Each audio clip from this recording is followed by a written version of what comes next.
Vamos ya a arrancar con este espacio de reflexión que fue solicitado por la vicerrectoría, perdón. ¿Qué pasó? Y pues la doctora Marisol nos va a explicar un poco el encuadre de la reflexión y de lo que vamos a dialogar hoy. Hola, buenos días.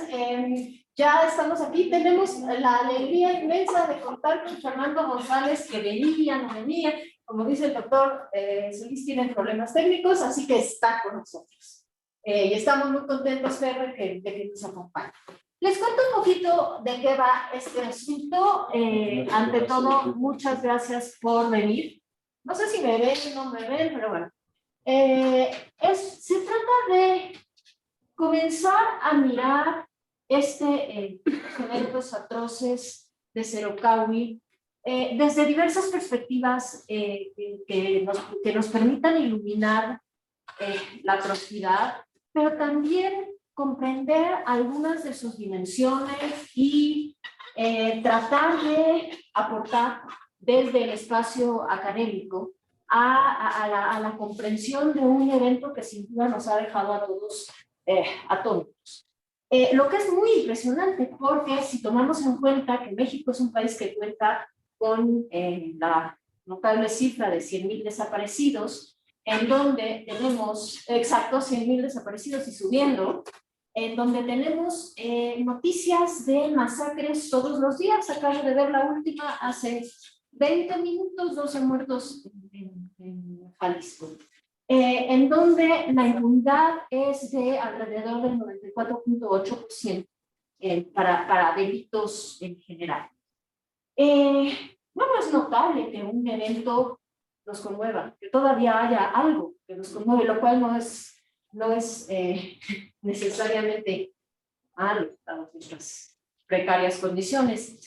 Entonces, tenemos hoy a cuatro, bueno, me incluyo, cuatro personas que vamos a hablar desde distintos lugares de las ciencias sociales sobre el fenómeno los eventos de Cerocahui y los distintos fenómenos que nos llevan a pensar en ello. Nuestro primer invitado es el doctor Amílcar Carpio, de la Universidad Pedagógica Nacional, que se encuentra acompañándonos desde Guerrero. Muchas gracias, Amílcar, por estar aquí. El segundo es el doctor Solís, que pueden ustedes ver aquí en vivo y en directo, de Prepa Ibero. El tercero es el doctor Fernando González, del Instituto de Investigaciones Sociales de la UNAM. Y el cuarto es Carlos Hernández Dávila, que comparte camiseta entre la Escuela Nacional de Historia y nuestra universidad. Muchas gracias, Carlos, por estar acá y que se encuentra ahora en Puebla y nos hace el favor inmenso de comunicarse desde allá. Bien, yo soy Marisol López Menéndez, de Ciencias Sociales aquí en la universidad, y la vicerrectoría académica de alguna manera me invitó a que hiciera este ejercicio, que es un primer ejercicio. ¿Qué queremos hacer? Esto creo que es importante que quede claro. Además de estar horrorizados por los eventos del día lunes,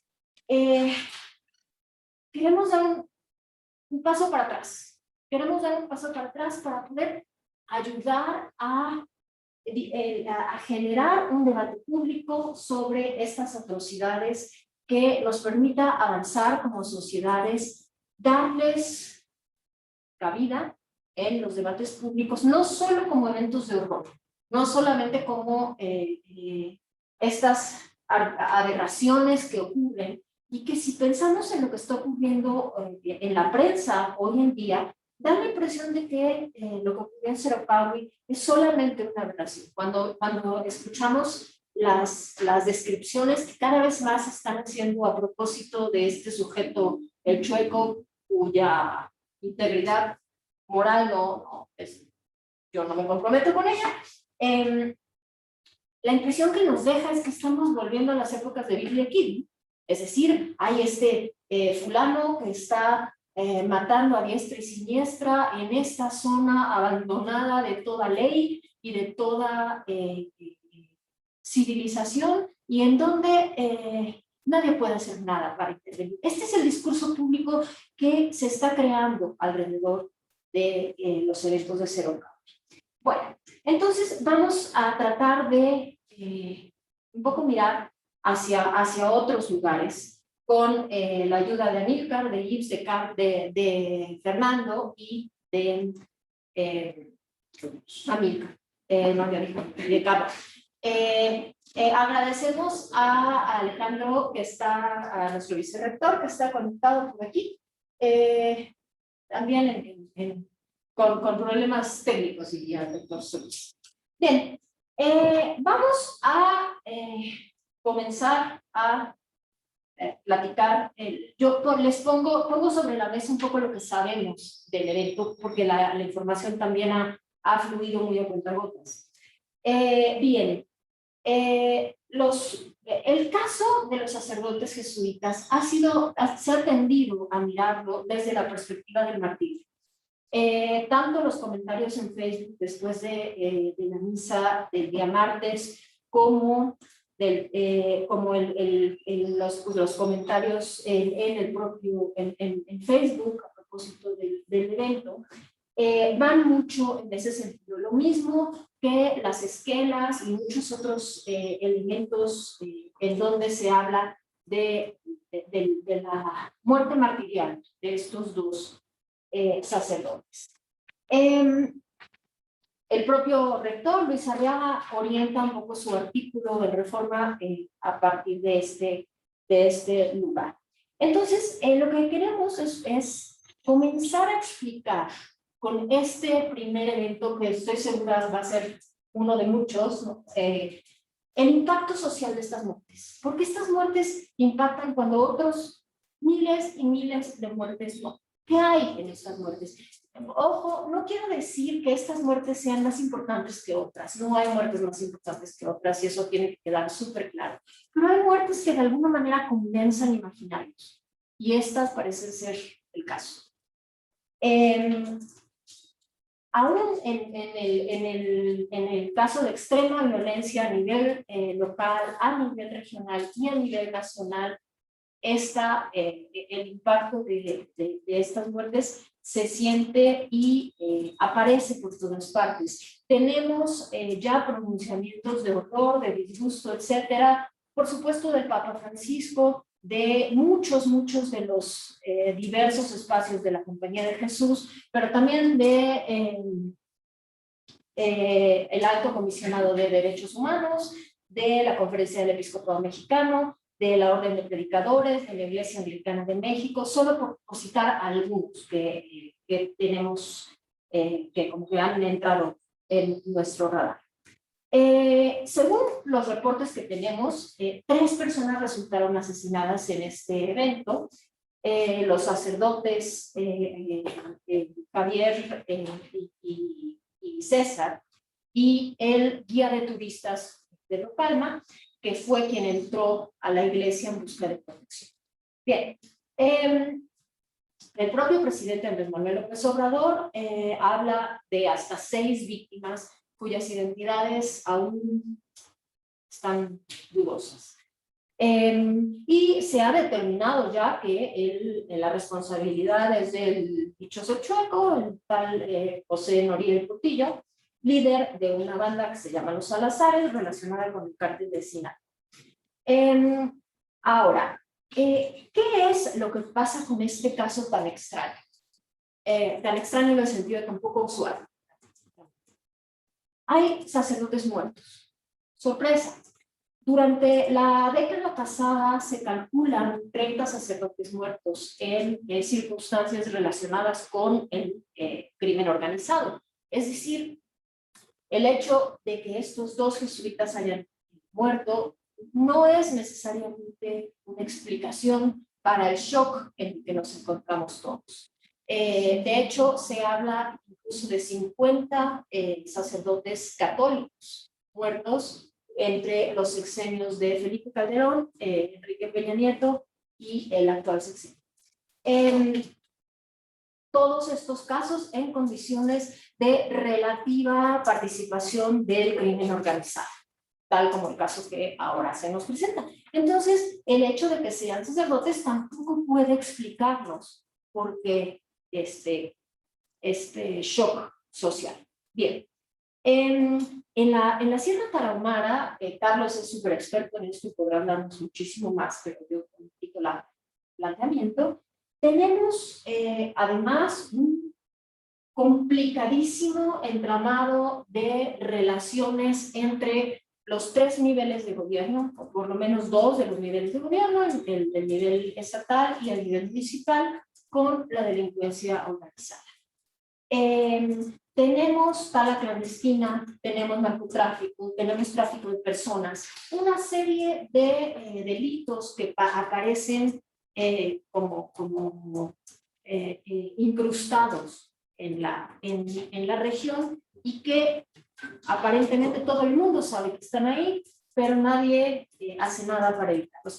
Cuando el propio presidente declara que del Chueco sabemos que estuvo involucrado en asesinatos en 2018, en un par de asesinatos, uno en 2018 y otro en 2019, es de sorprender que el bueno del Chueco siga haciendo de las suyas tan lampantes. Bien, ahora, las narrativas sí nos conducen a la caracterización martirial de Javier Campo y de Joaquín Mora, pero también a esta creciente identificación del Chueco con la maldad pura. Incluso ahora hay algunas narraciones en el sentido de que estaba drogado o que era sujeto de algún estupefaciente que le permitió arribar al templo y ejecutar a sangre fría a estas 3 personas que conocía desde niño, según la versión del padre Jesús Reyes. El problema con esta narrativa es que desaparecen todas las causas estructurales que nos permiten entender el fenómeno de la violencia. Es decir, tenemos, como les decía un rato, a Billy the Kid, ¿no? Loco, descargado, bajo la influencia de las drogas, que asesina a 2 sacerdotes y a un individuo herido. Más malo no se puede ser, pero más allá de la maldad, probablemente existe. Yo no sé qué onda con la mamá del Chueco, pero aquí tenemos serios problemas. Bien. No se habla, en cambio, de todos los otros elementos que nos permitirían pensar en esto como parte de una actividad criminal concertada, planeada y de alguna manera permitida, al menos por las autoridades municipales, digamos por el nivel más bajo de gobierno. Tampoco se habla de cómo, por ejemplo, los cuerpos pudieron llegar del templo a Krill, donde fueron descubiertos ayer por la tarde. Y no se habla de cómo el perpetrador se mueve con esta enorme soltura por su zona de influencia. No se habla de los desplazamientos forzados de las comunidades indígenas en la zona tarahumara, que han sido permanentes desde hace por lo menos 10 años. Y no se habla de esta creciente violencia criminal ante la inacción del Estado, que creo que es lo fundamental. Entonces, me parece que tenemos varios sentidos desde donde poder entender, o tratar de entender, o dar algún tipo de lucidez a este acto de horror que sin duda nos tiene a todos bastante conmovidos. Pero bueno, yo les quiero dar la palabra. Empezamos por Fer, que siempre es con Carlos. Carlos, adelante. Gracias, buenos días a todos y a todas. No sé si se escuche bien por allá.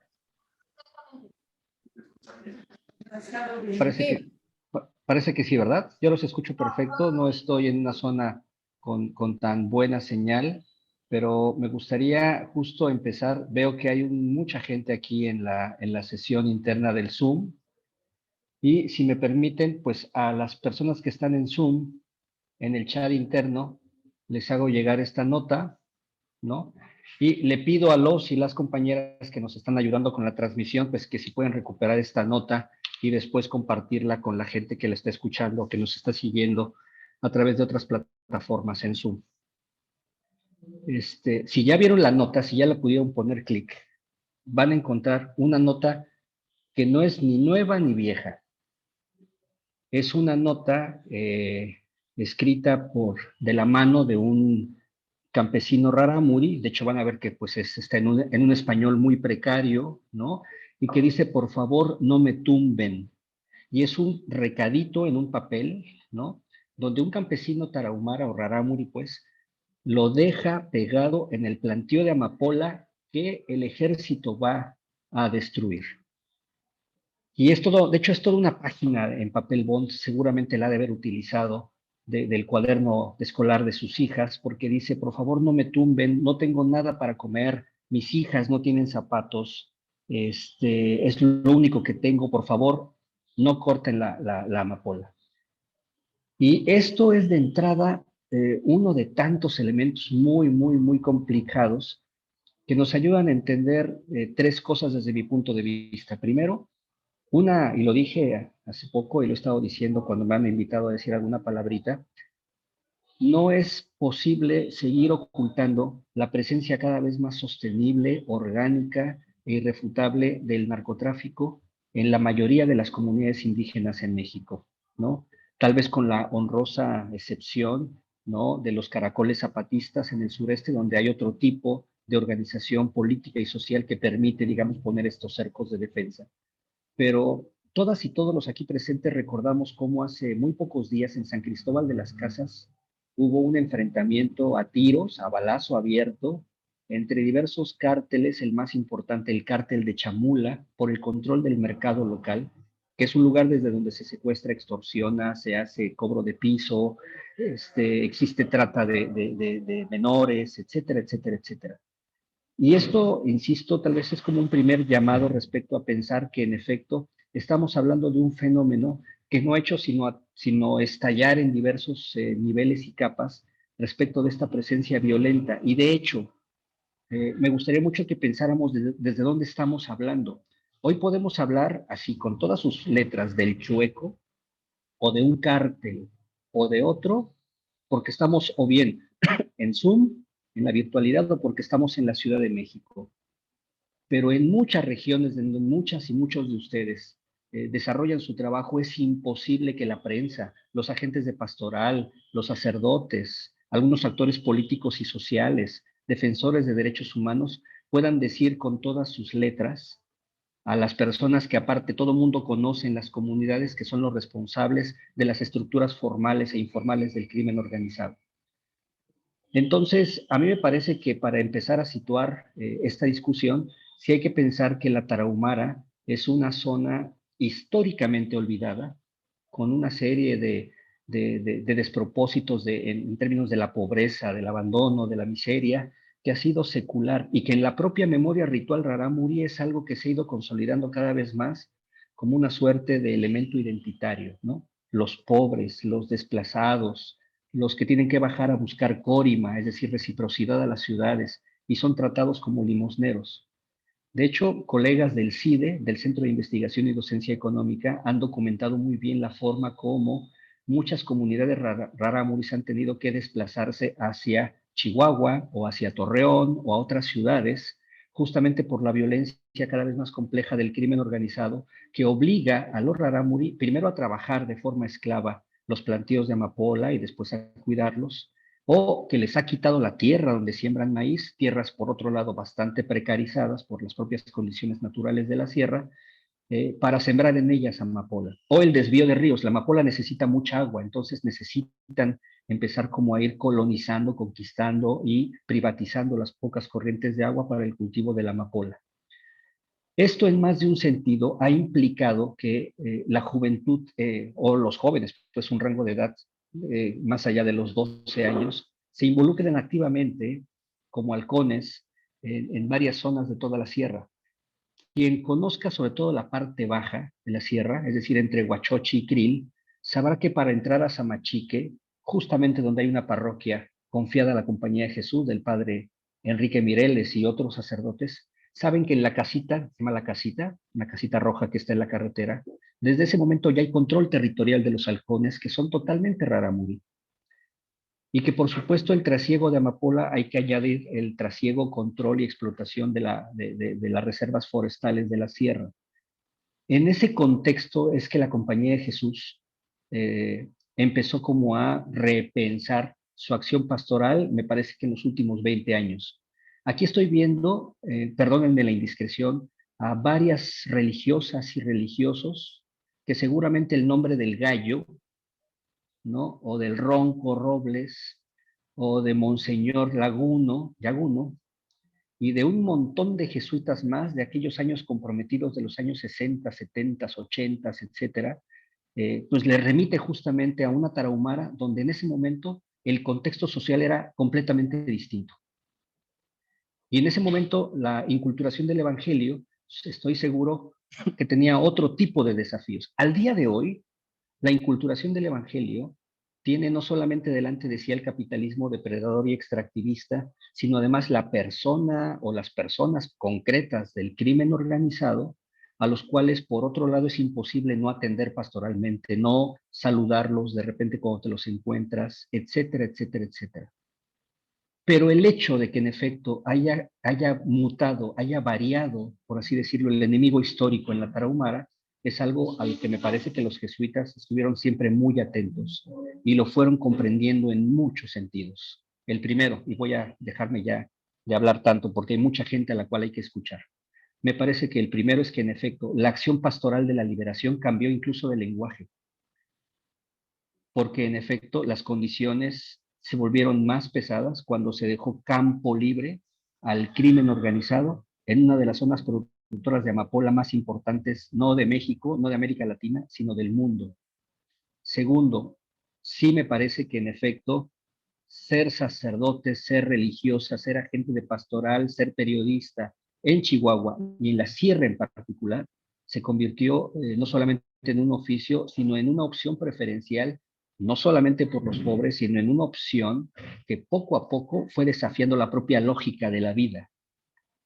Y en esto sí me parece que los muy pocos jesuitas que quedan en la Tarahumara sí supieron leer los signos de los tiempos junto con los rarámuri, que se daban cuenta de que el círculo de violencia no hacía más que estrecharse y volverse más agudo. Porque por supuesto que un rarámuri jamás quiere convertirse en chavochi. Solamente lo hacen durante la Semana Santa cuando son fariseos y persiguen al Cristo Sol. Pero cuando este Cristo Sol evidentemente triunfa sobre las estrellas que son los fariseos, hablo del tiempo rarámuri de la Semana Santa, Noriruachi, cuando se da de vueltas, se termina, dejan de ser chavochis, son chavochis durante la Semana Santa. Pero ahora muchos de ellos termina la Semana Santa y de veras están, sobre todo los jóvenes o muchos jóvenes, vinculados al mundo chavochi de las armas, de la violencia y del crimen organizado. Y tercero, para dar más pie a otros compañeros y compañeras que puedan dar su palabra. Por supuesto que el martirio es una condición sine qua non de la propia identidad de la Compañía de Jesús. Es decir, muchas de las religiosas, sobre todo religiosas, perdón por apelar a ustedes, pero sé que están aquí porque de veras se fraternizaron con los dos hermanos que hoy no están. Pero muchos de ustedes recordaron a El Salvador, a Nicaragua, Guatemala, ¿no? A la Latinoamérica de los años 70, cuando ustedes entraron a la vida religiosa, cuando ustedes hicieron votos perpetuos, cuando ustedes decidieron entregar su vida. Y seguro que regresó ese fantasma. Y seguro que muchos que ni conocieron hablar de Monseñor Romero y de otros, Monseñor Romero no era jesuita, pero bueno, estuvo muy cerca, el padre Rutilio Grande, etcétera, como que volvió a salir justamente esa dimensión martirial que no está en absoluto lejos de la identidad propia de la compañía y de muchas órdenes religiosas. El tema es que hay que ahora que releer el martirio en más de un sentido, más allá incluso de lo evangélico, porque estoy seguro que es un martirio que hoy está bastante devaluado porque ya no es solamente un misionero, dos, una religiosa o dos las mártires, ahora es un pueblo martirizado. Y si no somos capaces de entender que la muerte de estos dos jesuitas nos duele porque hay que regresar a ver a la Tarahumara secularmente olvidada, incluso a veces por muchas familias religiosas, sí creo que estamos viendo mal. Terminará siendo un episodio más que reforzará una narrativa propia de las órdenes religiosas, pero estoy seguro que no. Es decir, quienes estamos hoy aquí reunidos, tenemos todos experiencias de violencia, un asalto en el transporte público, un hermano secuestrado, alguna cosa, tristemente. Hoy no son los jesuitas o las religiosas o los agentes de pastoral, hoy no es la iglesia martirizada, o en todo caso es la iglesia total, ¿no? Los pobres martirizados en una lógica de una estructura criminal que ha penetrado sus familias, sus rituales y su territorio.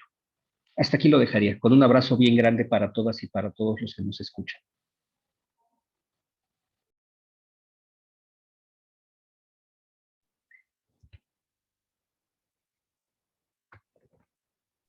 Muchas gracias, Carlos. Vamos a seguir ahorita con Amílcar para retomar algunas de las reflexiones y del encuadre que también nos compartiste. Adelante, Amílcar.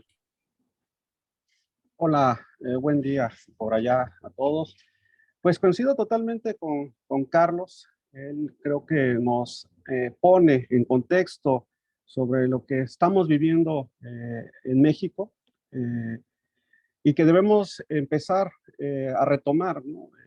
Quizá muchas veces no dimensionamos la parte de la violencia que se está viviendo en algunas comunidades.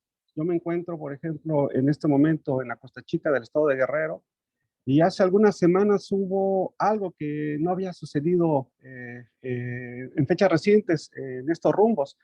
Una serie de eventos donde en la delincuencia organizada estuvo involucrado, entraron al municipio, asesinaron a una persona de una gasolinería, entraron varias camionetas llenas de sicarios.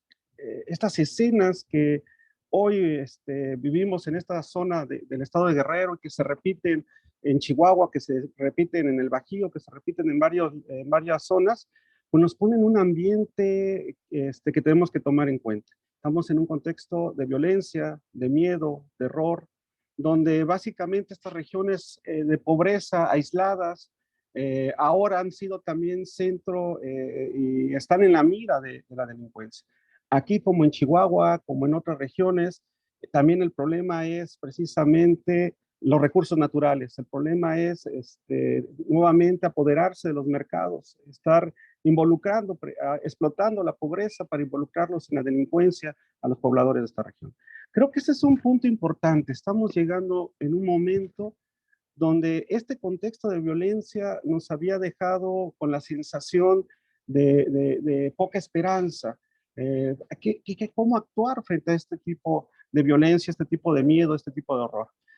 Yo creo que este es uno de los puntos claves para entender lo que sucedió en Cerocahui y sobre todo para entender esto que la doctora Marisol nos decía. ¿Por qué este impacto social? ¿Qué hay detrás de este acto horrible que sucedió con estos padres jesuitas en esta región de Chihuahua? Creo que el punto tiene que ver con el despertar de este miedo, de despertar de cierto hartazgo y buscar por lo menos una forma de decir ya basta. A mí me sorprendió ciertamente lo que está sucediendo en los medios y cómo se ha relacionado con la cuestión del martirio.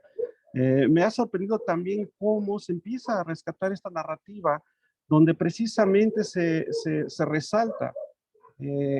Yo encontré por lo menos ya imágenes donde se representan, porque no son las fotografías las que se están usando, pero donde se representa ya esta idea de imagen martirial. Pues yo creo que esto podría ser discusión más adelante para los compañeros. Lo que me gustaría retomar, aparte de este contexto en el que estamos viviendo, es el lugar donde se está dando, ¿no?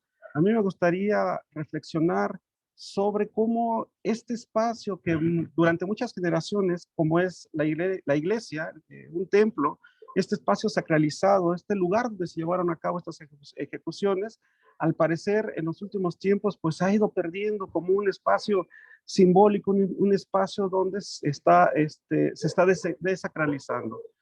Yo creo que la delincuencia está excediendo e incluso ya no tiene como referentes de sacralidad o de respeto estos espacios. La delincuencia está acercando también la religiosidad.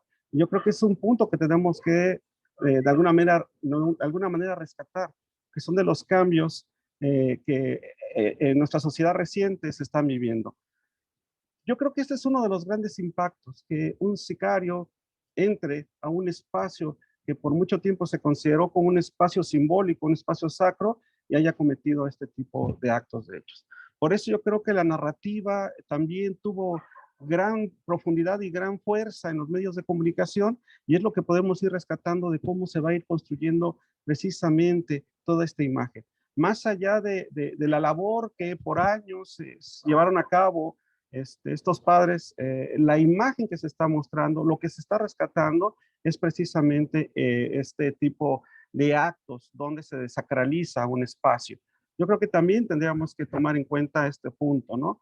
Cómo de alguna manera la delincuencia se está, de alguna manera en el imaginario, se está acercando más a prácticas no de una religión ortodoxa, sino prácticas de religiosidad donde aparecen otro tipo de devociones como lo de la Santa Muerte, como Malverde.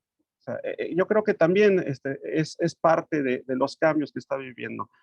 Pero no sé, creo que primero tendríamos que contextualizar lo que está sucediendo para después poder profundizar en lo que se refiere a lo que está pasando con estas narrativas martiriales. Por eso, por este momento lo dejo así de manera breve y posteriormente me gustaría aportar más sobre ese tema en específico.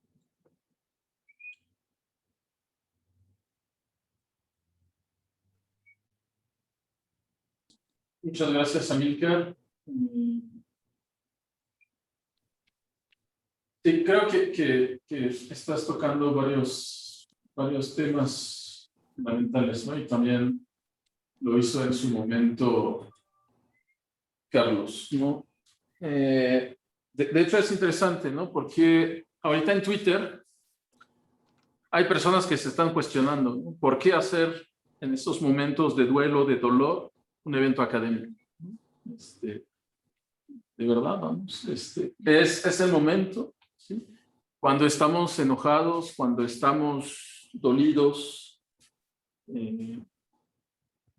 debe ser un espacio más de silencio, de reflexión, de gritar, ¿sí? Más que de reflexión académica, ¿no?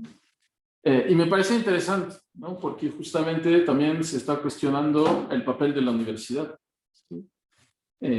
Para mí algo fundamental, y lo decía Carlos, ¿no? Al inicio, es el lugar de la enunciación, desde dónde estamos hablando, ¿sí? Estamos hablando desde la fe, desde la militancia católica, desde la defensa de los derechos humanos, ¿sí?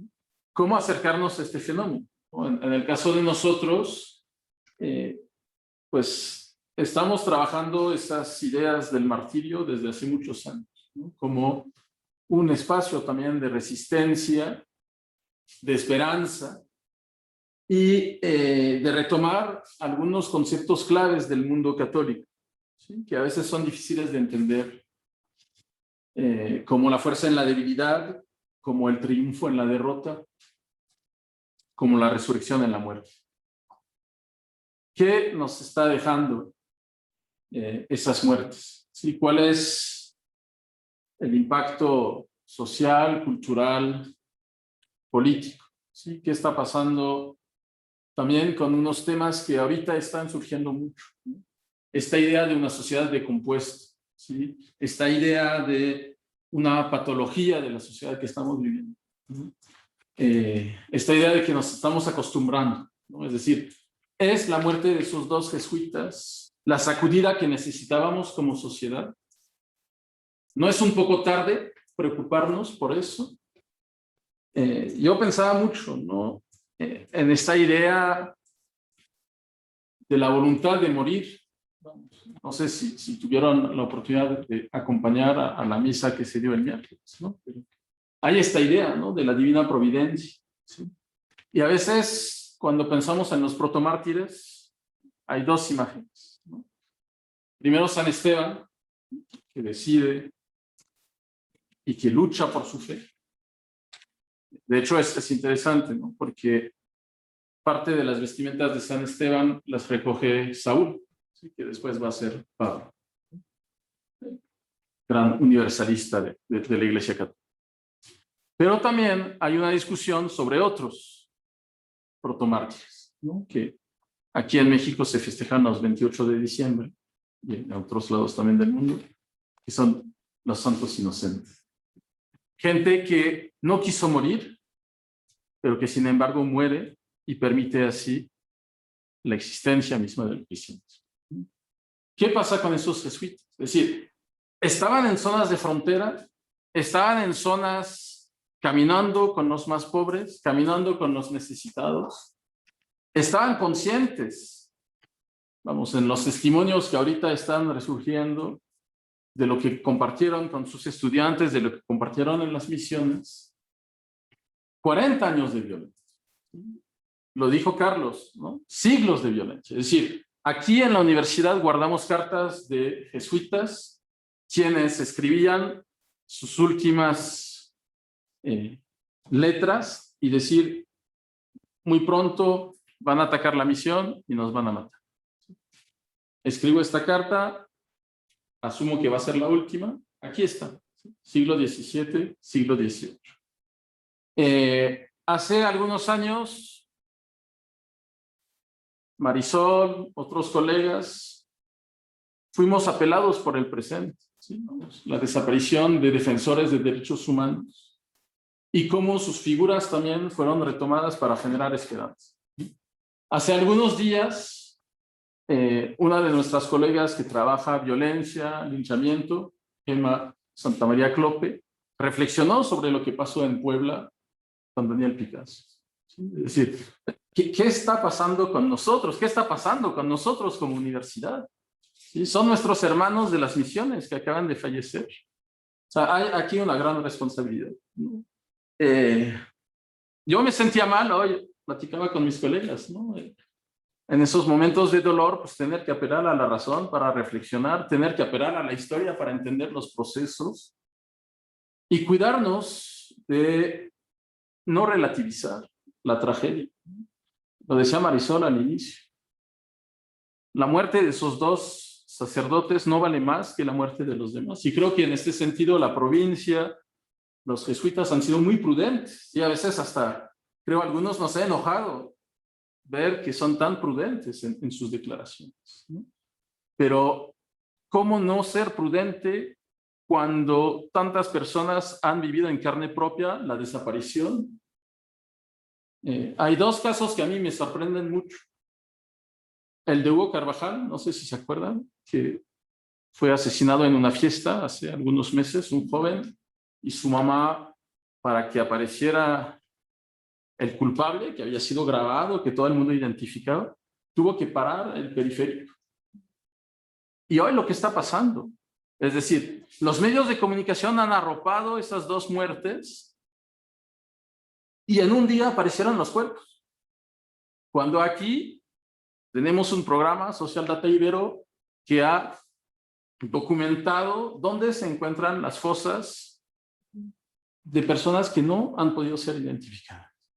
Entonces, hay muchas interrogantes también sobre los actos, ¿no? Yo hasta aquí lo dejo, Fernando, para que tú sigas en otro tono, asumo, pero aquí te escuchamos.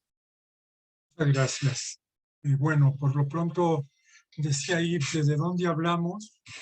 Yo hablo desde alguien formado por la Compañía de Jesús hasta los 22 años y hablo desde otro lugar ya y citando a Michel Certeau, este jesuita que yo tanto sigo por su inteligencia y lucidez, diría que la pertenencia se dice desde la deuda y la distancia. Tengo una deuda con la Compañía de Jesús y una distancia. Voy a leer 2 paginitas rápidamente para introducir agradezco mucho lo que han dicho mis colegas previamente porque contextualizan en un primer momento la brutal dimensión de violencia que existe en este país, donde una parte del narcotráfico tiene tomado el territorio de diferentes maneras, sea territorio luchando entre grupos, sea alguien que maneja esa parte del territorio, pero con un Estado que ha dimitido. El día de hoy, Jorge Cepeda da un artículo en El País donde habla de la supuesta estrategia del presidente que piensa que dado que no iba a poder resolver el problema supuesto de la pobreza con sus técnicas que implementó y al mismo tiempo luchar contra el narco, hizo una pausa con el narco pretendiendo que éste entendiera que mientras se armaba la Guardia Nacional, mientras iba avanzando, le dieran chance. Si ese es el presupuesto, me parece de una brutal ingenuidad por parte del Estado mexicano y de la supuesta izquierda. Me parece más bien la cuarta transformación del país. La escena brutal del asesinato de un guía de turistas frente a dos jesuitas, que a su vez lo fueron cuando quisieron persuadir al asesino de no hacerlo, y un tercer jesuita que no sabe bien por qué el asesino le ahorró la muerte para convertirlo en confesor y ayuda espiritual, a pesar de que según esto no estaba en sus cabales el asesino, marca una diferencia con los ajustes de cuentas habituales de los narcos. El crimen dentro de un templo, en muy otro contexto, recuerda el asesinato del arzobispo salvadoreño Romero. Pero en este caso, al menos hasta ahora, con la información disponible, se detectan 3 escenas, 2 de las cuales estarían supuestamente articuladas.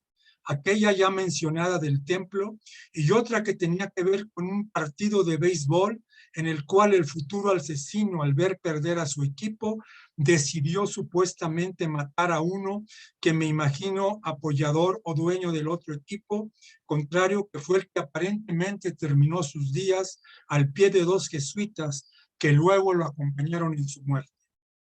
Una tercera escena, la del secuestro horas previas del suceso del templo en un hotel de 4 turistas. Esta acción queda todavía opaca. ¿Esta acción forma parte del grupo del asesino o se trata de un acto aparte? A saber. En todo caso, lo ocurrido en el templo no parece obedecer a una acción perfectamente planeada por el crimen organizado, sino un acto individual del señor del lugar denominado el Chueco, al cual todos conocían y que estaba naturalizado en la región. Y como dijo bien el doctor Carlos, estaba naturalizado y los jesuitas tenían que convivir con eso que no podían controlar. Tenías que contribuir con un arco naturalizado, como cuando yo llegué de Francia en el 83 a Guadalajara y lo primero que me dijeron llegando fue: Fernando, tú que has vivido tan fuera de Guadalajara 13 años, piensa que cuando veas una camioneta con vidrios polarizados, hazte un lado, son arcos. Si no les haces nada, ellos no tampoco te hacen nada. Estaba naturalizado totalmente el narco, construían sus casas en la parte poniente de la ciudad, le decían a la región que se llamaba el fraccionamiento Colinas de San Javier, le decían Gominas de San Javier. Estaba naturalizado hasta que vino en el 75 el caso Camarena. Y ahí el grito en el cielo: ¿cómo? ¿Hay narcos en Jalisco? ¡Qué barbaridad!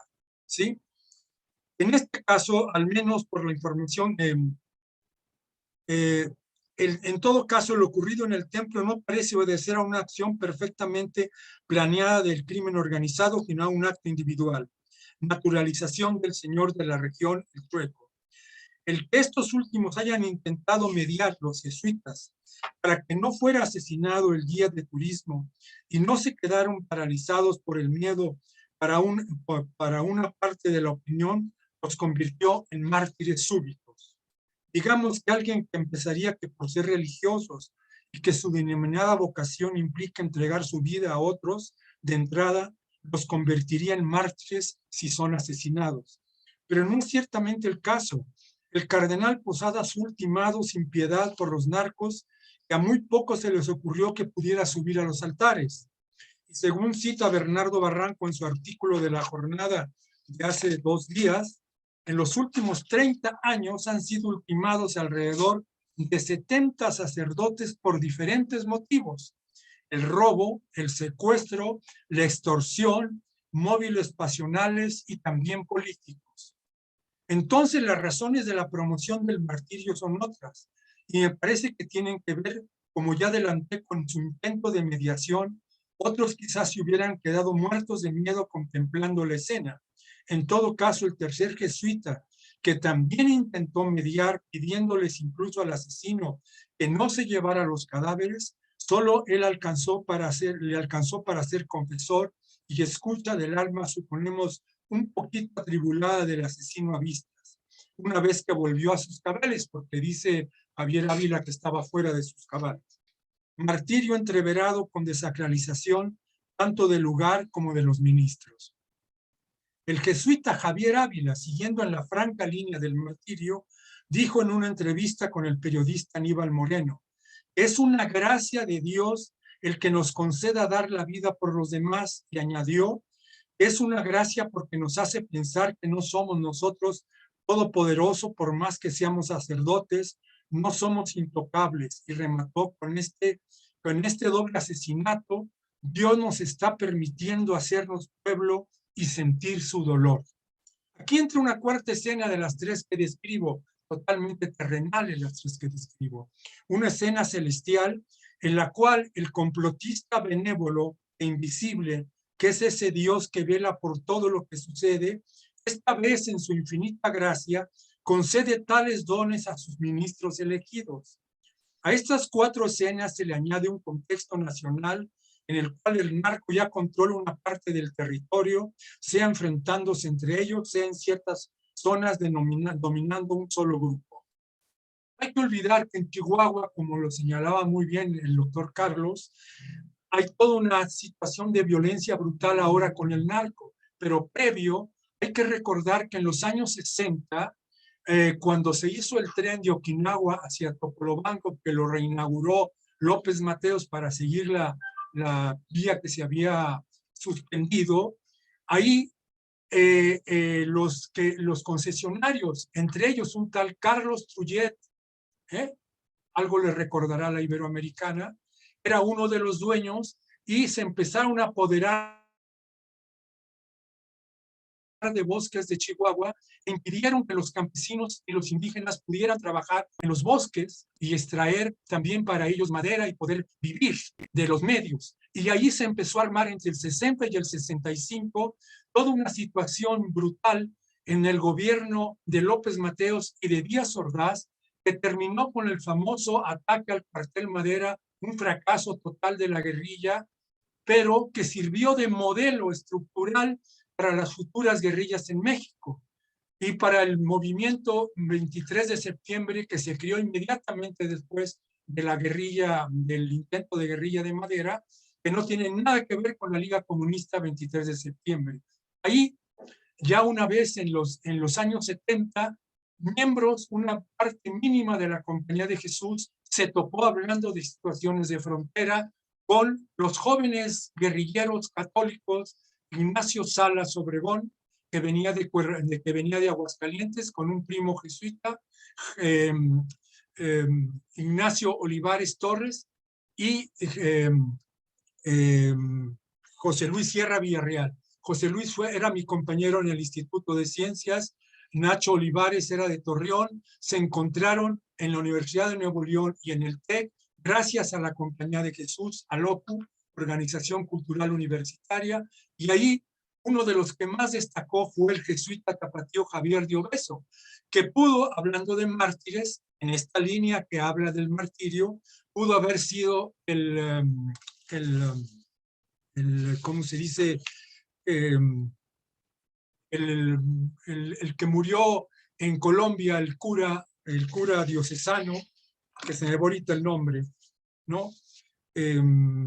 Camilo Torres. Camilo Torres, exactamente, cuando lo eligieron para irse a la guerrilla, pero en el momento en que él se sentía muy culpable, como dice la viuda de él, como dijo la viuda de él, una ex monja del Sagrado Corazón, llegó un momento en que se sentía tan culpable con los muchachos por haberlos, él decía, acelerado con su discurso de la justicia, cuando los confrontaron después del 10 de junio y les dijeron, señores jesuitas, ustedes hablan de justicia y de transformación. Después de esto que acaba de suceder, los invitamos a tomar las armas. Todos dijeron, no, nos hicimos jesuitas para tomar las armas. ¿No? Entonces Javier de Obeso quedó totalmente en una situación muy tensa, y cuando decidió, después del asesinato de Eugenio Garzazada, entrar a la guerrilla, tomaron del secuestro de 20 días después a Ignacio Aranguren Castillo, y ahí, en el momento en que lo tomaron y lo asesinaron, dijo, no, así no, así no. Y lo persiguieron, lo amenazaron, tuvieron que irse a Stanford. Entonces ahí hubo un momento de tensión, hablando de juego con fronteras entre la guerrilla, los jesuitas. Curiosamente, ningún jesuita mexicano entró a la guerrilla, y curiosamente 3 jesuitas mexicanos entraron a la guerrilla centroamericana. Entonces tenemos que la Compañía de Jesús, una parte de la Compañía de Jesús juega en los límites, pero no es toda la Compañía de Jesús, ciertamente, ¿no? Aquí, ya para terminar, diríamos que por último, diríamos que la Compañía de este suceso puede creer que condensa a la Compañía de Jesús. No, la Compañía de Jesús también sirve a la alta burguesía, a la mediana burguesía, y no solo a los marginados, a los indígenas, y no solo se lo ha jugado en esa zona. La compleja Compañía de Jesús es mucho más creativa y heterogénea de lo que parece. Por último, si logran convertirlos en mártires para su causa, cosa que dentro de sus creencias están en todo su derecho, solo cabría esperar que esta vez logren ser honestos con la historia de lo ocurrido y no terminen haciendo una operación similar a la del su único mártir del siglo XX, Miguel Agustín Pro, al cual le limpiaron la pólvora indirecta y le dejaron la sangre, y dejaron en la sombra a otro jesuita fusilado también sin previo juicio en ese tiempo, David Maduro, que en un acto defensivo asesinó por la espalda al militar que venía a prenderlo en Parras, Coahuila. En fin, estamos ante un doloroso suceso sin justificaciones que valgan, que merece enfrentarse con todo el espíritu crítico de los que nos dedicamos a la historia. Muchas gracias.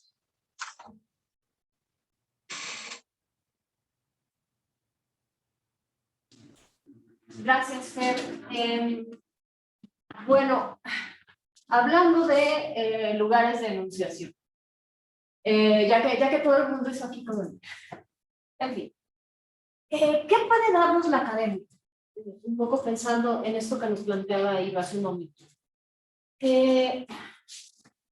Había un viejo, querido y muy respetado sociólogo cuyos padres murieron, bueno, cuya madre murió en Auschwitz, que nunca se atrevió a hablar de lo que había ocurrido en la Shoah. Él era de origen judío. Más bien nunca se atrevió a escribir sobre la Shoah. Cuando le preguntaron, ¿por qué? ¿Por qué? Que había que superaban el de la nación y que él era un sociólogo. Por lo tanto, bueno, no solo era sociólogo, también era médico, y que por lo tanto él requería del uso de la razón para entender el mundo que lo rodea. Que cuando algo superaba sus capacidades de entendimiento, prefería no tocarlo porque no iba a aportar nada al mundo. Creo que en ese sentido, esto que nos dice Ir y de algún modo lo que nos dice Fernando, es interesante. ¿Qué podemos hacer los académicos para aportar algo al mundo? Reflexionar. Traer a colación continuidades, discontinuidades, diferencias, sacar de los canales de apreciación establecidos lo que estamos mirando en el mundo para poder explicarnos y para poder eventualmente generar alternativas de vida distintas. No las vamos a generar nosotros, las generarán otros. Y eso es lo lindo de la ciencia, diría este hermoso sociólogo, como diría otro sociólogo también alemán. La ciencia no es para los que trabajamos a solas. La ciencia es un trabajo en donde todos nosotros estamos contribuyendo a una gran empresa y ninguno de nosotros sabe qué es lo que va a ocurrir con lo que hace, porque este es un camino de todos. En este sentido, yo quiero volver a lo que planteaba finalmente Fernando y a lo que decía también Amilcar en relación con el martirio. ¿Qué es un mártir? La palabra mártir tiene muchos, es muy polisémica, es decir, decimos mártir de la señora que se queja todo el tiempo porque la comida está cara y porque no le alcanza para ir al mercado y comprar lo que quisiera. Decimos mártir de la inmensa mayoría de las suegras de este país. Decimos mártir de cualquiera que sufre, ¿no? En general, sea o no un sufrimiento que consideramos legítimo. Pero más allá de esto, el martirio es una forma de hacer sentido de un hecho atroz. Es una forma de hacer sentido de una muerte. Y es una forma muy específica de hacer sentido de una muerte acuñada por el cristianismo. Hay muchas discusiones a propósito de si el judaísmo tiene sus propios mártires o si hay historias de protomartirio judaico. En fin, eso no viene a cuento por ahora, pero el martirio es fundamentalmente cristiano. No católico, cristiano. Otras denominaciones tienen sus propios modelos de martirio. Aunque también el Islam tiene sus mártires y otras muchas religiones tienen formas de entender la muerte que son asemejables al martirio cristiano. ¿Pero qué tenemos en este caso? A ver, yo estudié el martirio muchos años, muchos, tal vez más de los que deberían. Y tiendo a pensar, ay, ya estás viendo en donde no hay. Y cuando leí lo que ocurrió el lunes, francamente me sentí terriblemente mal porque es quizá es el único tema del que conozco. Y lo miraba desde mi oficina, desde este lugar de privilegio, de tranquilidad que es la academia. Y no podía sino pensar, caray, estos son mártires. Aquí no hay duda porque existen todos los elementos que construyen una narrativa martirial. Y esto, Fernando nos está diciendo algo muy interesante. Esto es algo que se construye socialmente. Es decir, la muerte de las personas tiene que ser explicada de una manera para sentirnos mejor con nosotros mismos. Y esa construcción se da a lo largo de mucho tiempo y no solo a nivel de las instituciones. Creo que esto es muy importante. Los jesuitas podrán o no entrar a un proceso eventual de beatificación y de canonización, eso no importa. Lo importante ahora es que están funcionando con un elemento aglutinador que nos permite quizá poner un alto a esto, quizá al menos cuestionarnos el absurdo en el que estamos viviendo y en ese sentido darle sentido a sus vidas. Eso es un mártir, eso es lo que el martirio original ha sido. El martirio original es una emulación de Cristo. Y en este sentido, cuando nosotros pensamos en las historias que han llegado hasta nosotros sobre los últimos momentos de Javier y de César, en donde están enfrentados a un hombre que han conocido desde pequeño, con el que hablan, al que conocen en su vida cotidiana, en sus amistades, en sus parrandas, y de pronto ese hombre entra, abre el templo, que es un lugar sagrado, y no solamente le dispara al sujeto que viene buscando, al guía de turistas, a Pedro, sino a ellos mismos. El shock debe ser tremendo. Pero para nosotros, los que quedamos vivos y los que tenemos que hacer algún sentido de la muerte, de estas muertes, el martirio se revela como una posibilidad bastante interesante de hacer que estas muertes no queden en vano, ¿no?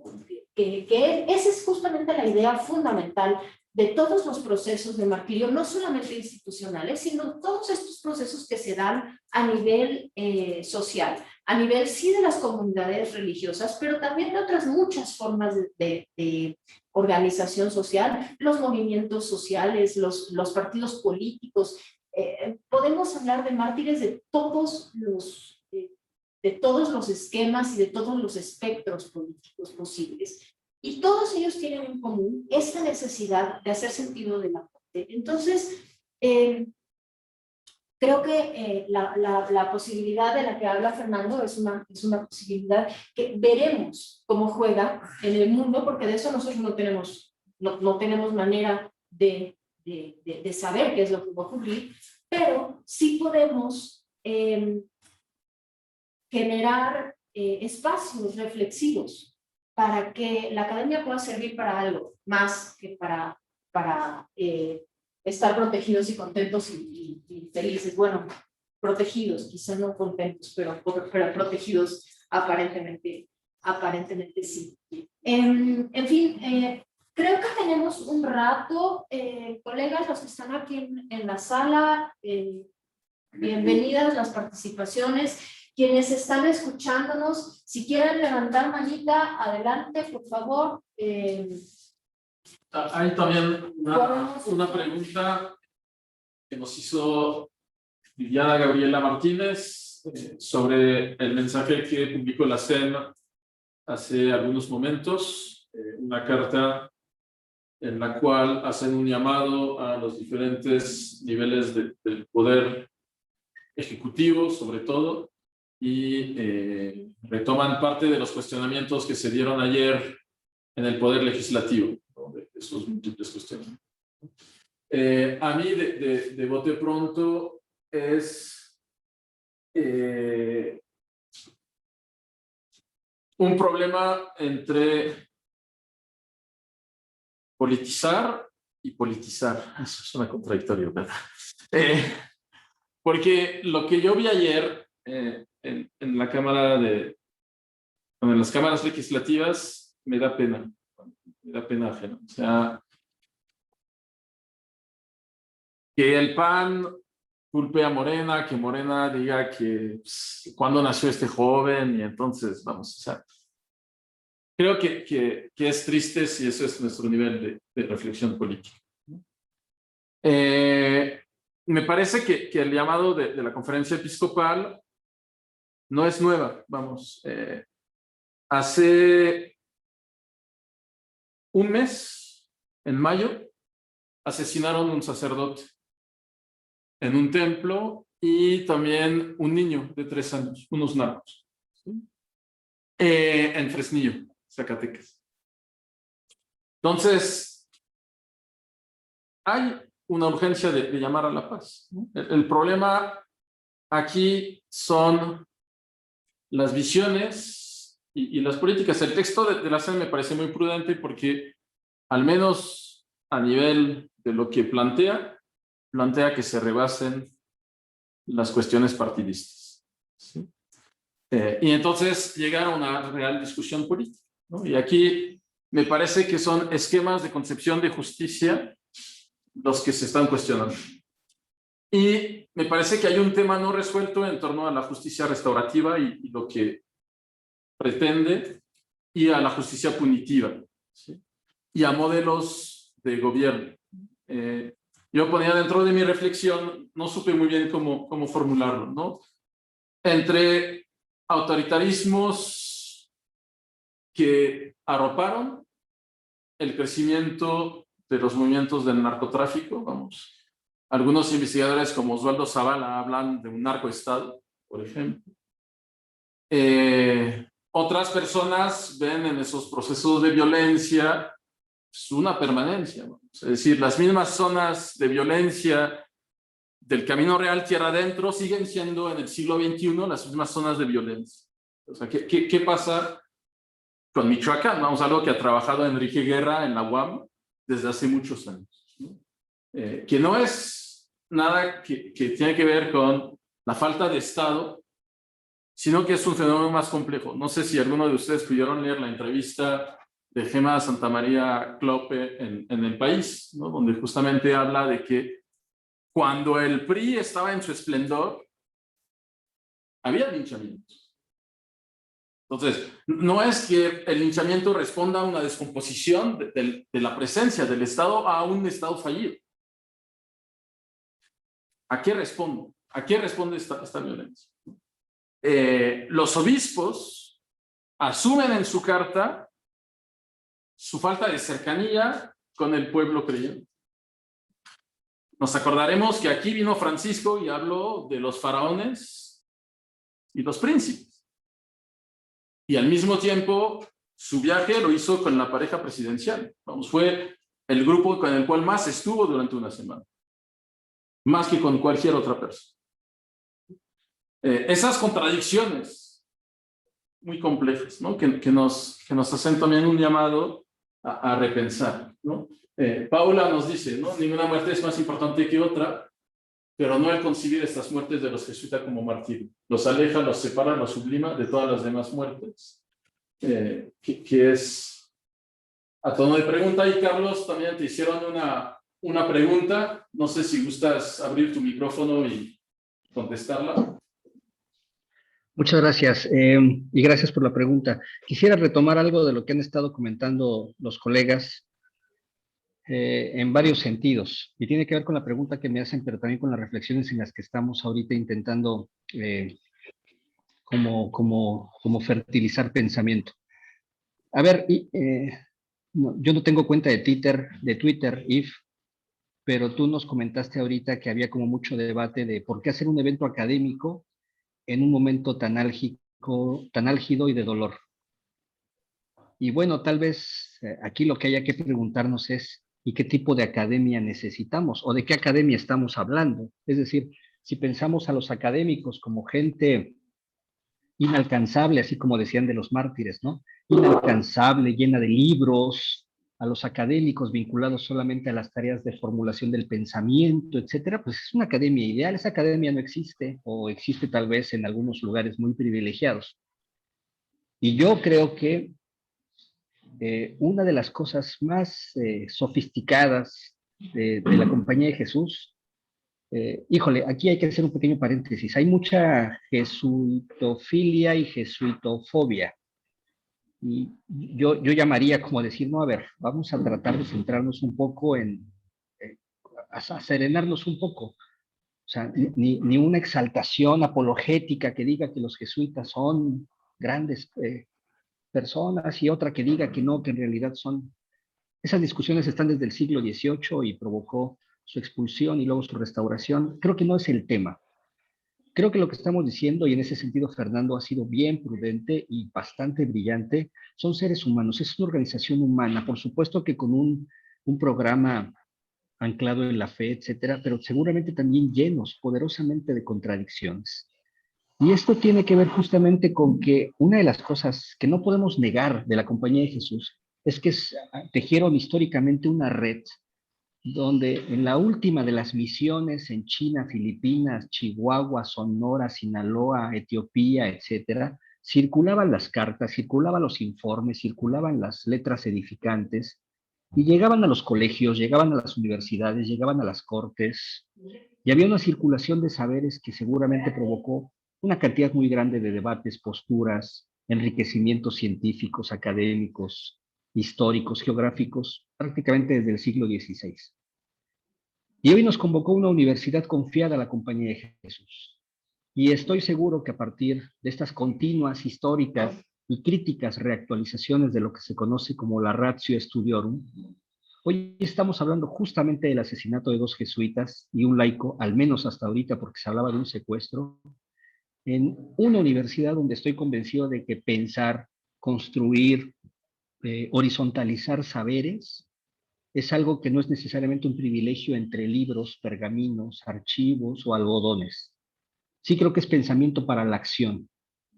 Y un jesuita, igualmente martirizado, asesinado, devastado por las balas del Estado, en este caso en El Salvador, Ignacio Ellacuría, pues justamente apelaba, entre otras cosas, a una construcción, perdón, a hacernos cargo de la realidad.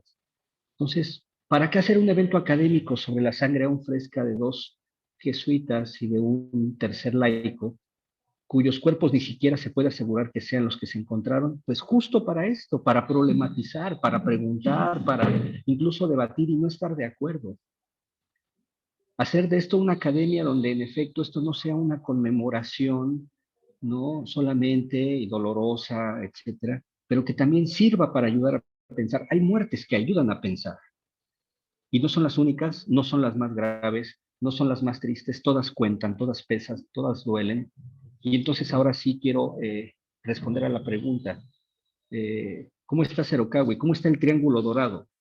Bueno, el problema, y justamente a partir de la implementación de la política de la guerra contra el narco de Felipe Calderón, es que una vez que se descabeza un cártel, el cártel se ramifica en una cantidad extraordinaria de pequeñas organizaciones cada vez menos controlables, más violentas y más sofisticadas.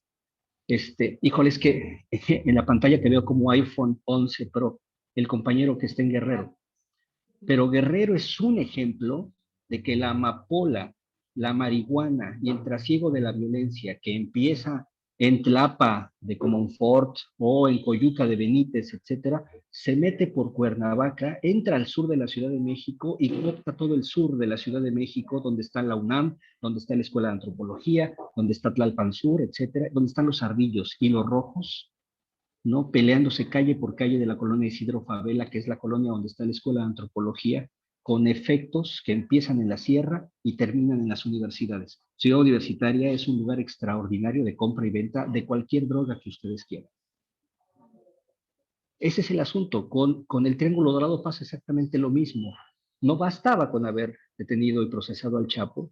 La lógica territorial en esa región ha dispersado la violencia por la zona, no solamente de ese triángulo que, insisto, es Sinaloa, Chihuahua y Durango, sino que también se ha desplazado hacia la laguna, en Coahuila, y a una parte que colinda entre Chihuahua y Sonora, donde la familia Levarón hace un par de años vio a sus hijos y a sus esposas quemadas en estas camionetas, y donde en efecto pues la lógica del control del crimen organizado incluye la imposición o la compra o la desaparición de candidatos a presidentes municipales, tesoreros, directores de obras públicas, etcétera. O sea, el presupuesto público también es parte del control del crimen organizado.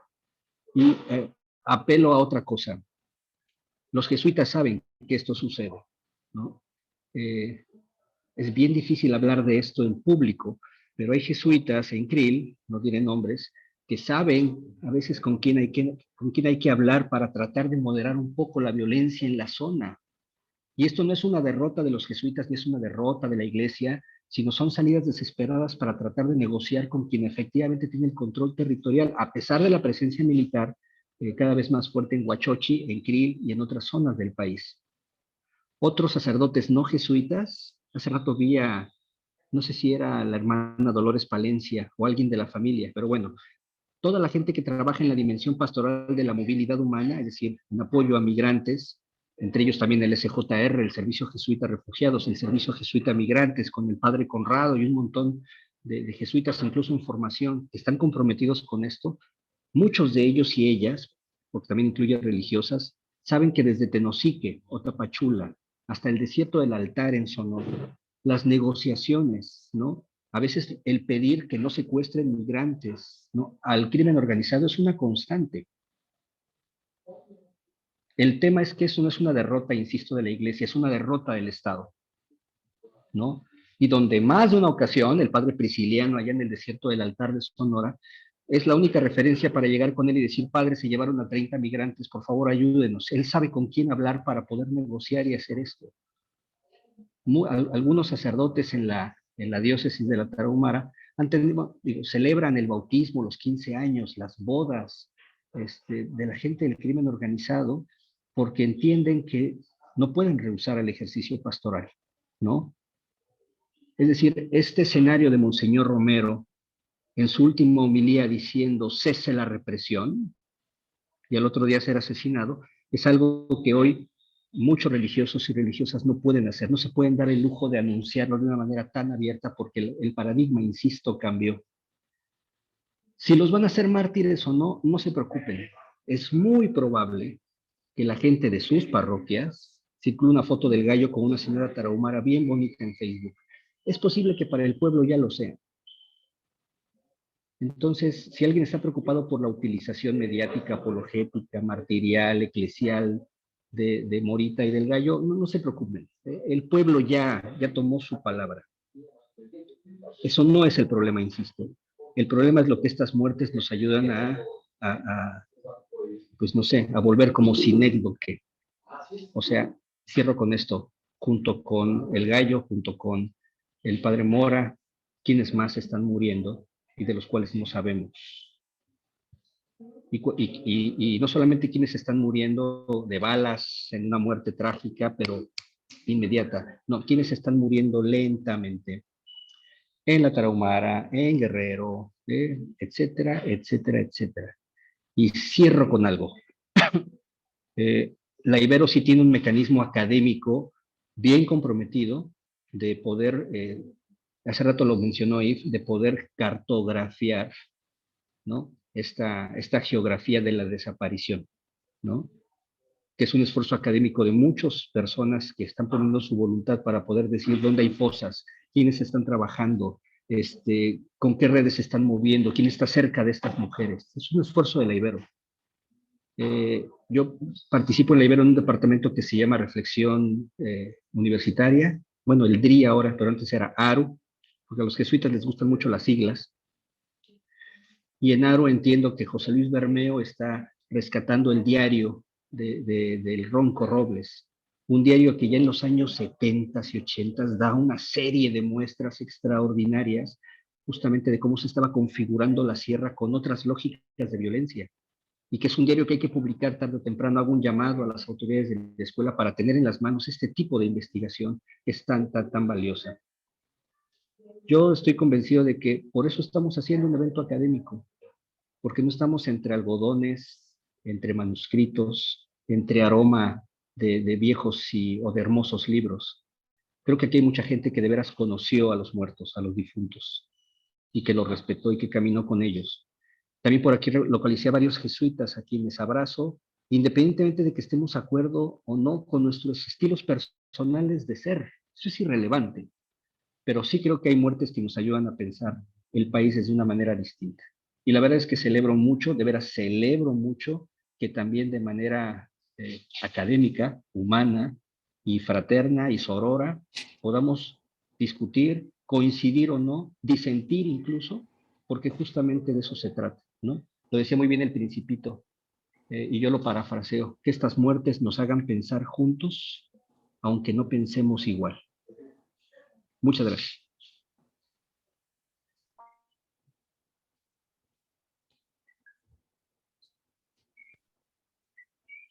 Estamos activos. Muchísimas gracias, Carlos. ¿Alguien Sí, acá? Amílcar, perdón.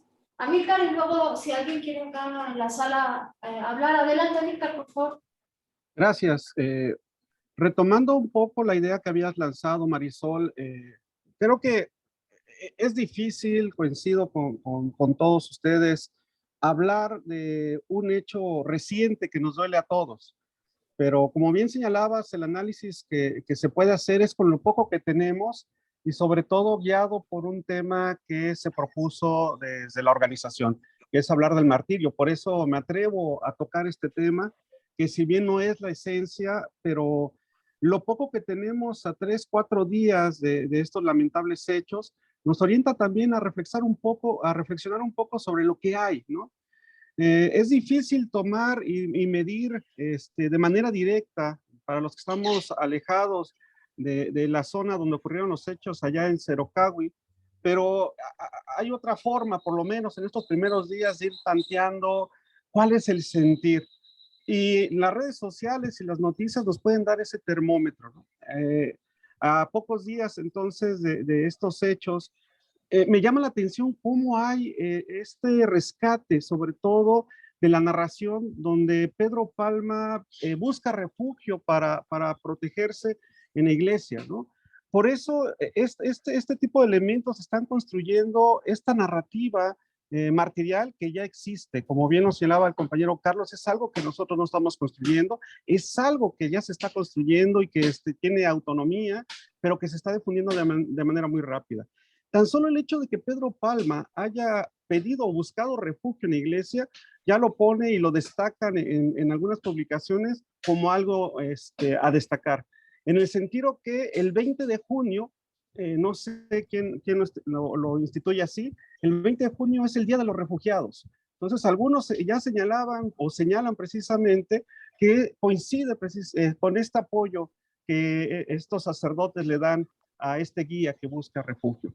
20 de junio, el día que fallecen, es llamado, o bueno, es el Día de los Refugiados. A partir de ahí encuentro estas narrativas donde ya empiezan a aparecer y a nombrarse como mártires a Joaquín y a Javier, y textualmente leo nada más algunos casos donde se dice: en sus brazos acogía al agonizante mientras le daba la extrema unción, el otro le pedía que se calmara, eso les valió la muerte en este caminar, pero la vida en alegría perpetua. Así es el brutal asesinato de los sacerdotes Joaquín y Javier. Empiezo a encontrar ya estos detalles donde precisamente empiezan a destacar estos elementos, acompañados de fotografías y de imágenes que no son precisamente las imágenes reales, son reconstrucciones. Ya empiezan a circular también este tipo de imágenes. Otro tipo de encabezados dice: oremos por nuestros sacerdotes. De manera especial pidamos a Dios por el eterno descanso de Joaquín Mora y Javier Campos, sacerdotes jesuitas, quienes fueron asesinados el pasado martes 21 en el contexto de violencia que se vive en nuestro país. Hashtag sacerdotes, mártires, dieron la vida en la misión, gocen vida eterna. Lo que llama la atención es este tipo de mensajes que están buscando precisamente este discurso de solidaridad con las víctimas de violencia, víctimas de violencia del crimen organizado. Entonces ya empieza también a circular este tipo de narrativas, este tipo ya de elementos que destacan: el refugiado, las víctimas muertas por violencia. Y como sabemos y como constatamos con los datos que dieron varios de nuestros compañeros, pues estamos en un contexto muy violento, donde, bueno, el dato que se repite constantemente en las notas es que hay 100,000 desaparecidos, ¿no? Tan solo en estos años. Y ya del número de sacerdotes, pues encontramos diferentes cifras. Han dicho que cerca de 30. Yo encontré que algunos mencionan que en los últimos 3 sexenios han muerto 70 sacerdotes en todo el territorio. Es decir, estamos en este contexto. Bueno.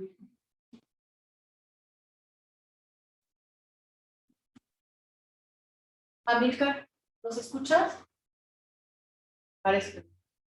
Creo que somos nosotros, maestro. No, Fernando se está moviendo. Está bien. Bueno, Angelina nos comparte también que ya ha vivido en carne propia. Muy triste. Yo quisiera, creo que hay varias cosas acá. Por un lado, en relación a la pregunta que se hacía sobre la CEN, la declaración que hizo la CEN.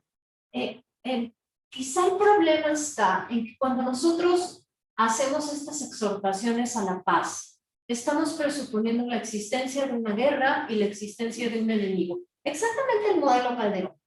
El narco es un enemigo, no, el narco es un grupo de prácticas económicas y sociales que se han instalado desde mucho antes que Calderón y que Salinas,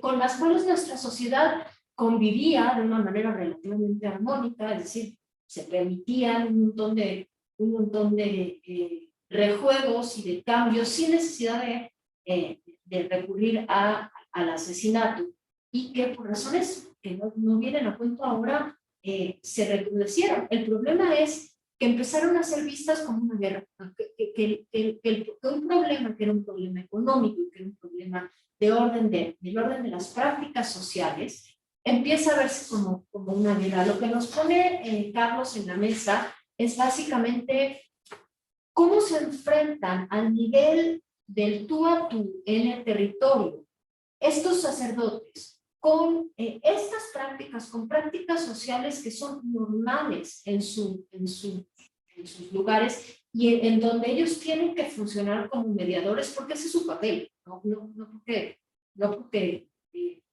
por otra cosa. Entonces, apelar a la paz en estos contextos tan complejos, en donde sí te tienes que sentar a hablar con Judas, ni hablar. De hecho, esta narración del padre Reyes a propósito de cómo se queda una hora hablando con el bueno del chueco, después de que ha asesinado a sus dos compañeros y al guía de turistas, bien nos pone a pensar en la enorme cantidad de valentía y de coraje que debe tenerse para estar en esta situación.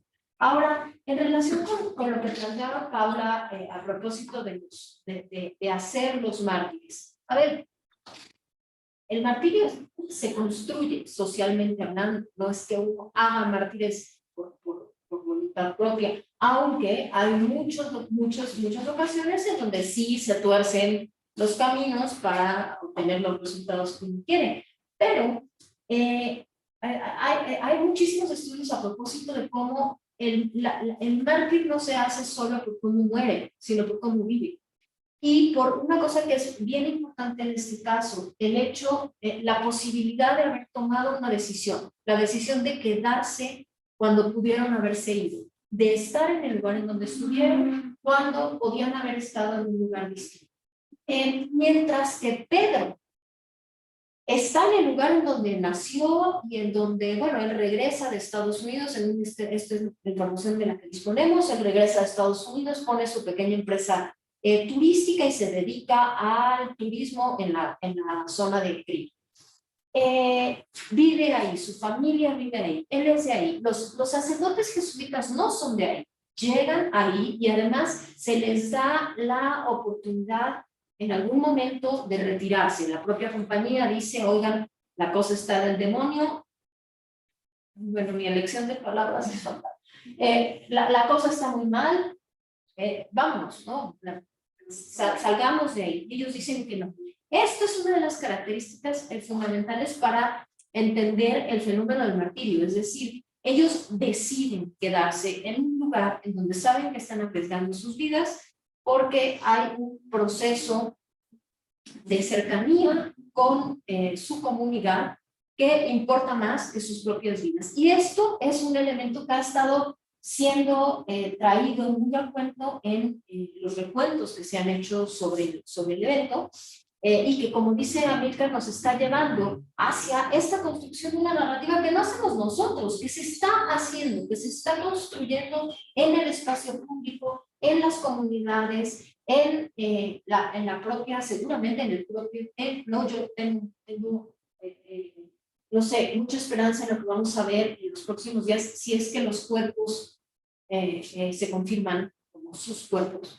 Porque el cuerpo ocupa un lugar bien importante en el imaginario. Estaba oficial ya de la compañía hoy, parecía que ya, qué bueno. Digo, qué bueno dentro de todo, perdón, o sea, soy muy torpe y a veces no entiendo lo que digo, pero sí, porque me parece que fue ayer y los identificaron ya. A los padres. Entonces, esto va a genera cierta tranquilidad dentro de todo. Platicábamos con Cristina el otro día, o sea, técnicamente ellos estaban desaparecidos, no estaban muertos, porque no había ningún tipo de constatación de que hubieran estado efectivamente muertos cuando se los llevaron. Y eso nos pone en un lugar muy distinto, porque entonces podemos pensar en cómo desaparición, muerte, están en todos los lugares sociales, que creo que esa es una de las grandes enseñanzas. Si podemos hablar de enseñanzas con un caso de esta naturaleza, que podemos obtener. Estamos tan mal que podemos aprender de esto, pero es mejor aprender que no. Es mejor aprender que echarnos a llorar solamente. Y se los digo porque yo lloré todo el lunes y ni siquiera sabía. Parece que no se va, Marisol. Hoy hubo una entrevista con el padre Pato. O sea, Que la compañía no se va, que van a organizarse para mandar pues a otros hermanos jesuitas, decía él, a futuras personas. ¿Qué puedes hacer? Estamos por ahí. la chucha, porque no se... Bueno, nos está comentando ahorita Cristina que ayer la Compañía de Jesús indicó que va a seguir en Chihuahua y que van a seguir aquí reorganizándose. Y vamos con Fernando y después yo quisiera también compartir algunas reflexiones.